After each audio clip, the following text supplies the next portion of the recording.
आज्ञा भारत रे वर्तमान एक दलीय शासन व्यवस्था आरंभ होईची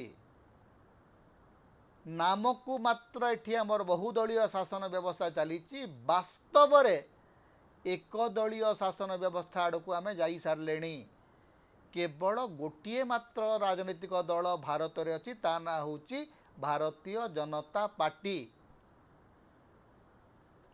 कारण आपण जदि देखिए जे 10,000 कोटी टंकार बैंक बैलेंस बीजेपी पाखरे अछि एवं मुख्य विरोधी दल कांग्रेस पाखरे 131 कोटी टंकार बैंक बैलेंस अछि।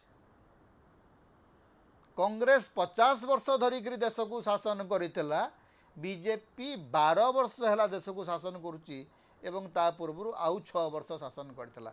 18 वर्ष रे शासन करिकरी बीजेपी खाता रे अच्छी 10,000 कोटी 50 वर्ष शासन करिकरी कांग्रेस हाथ रे अच्छी 130 कोटी। किंतु कांग्रेस होची गोटे भ्रष्टाचारी दल बीजेपी होची गंगा जल भली पवित्र।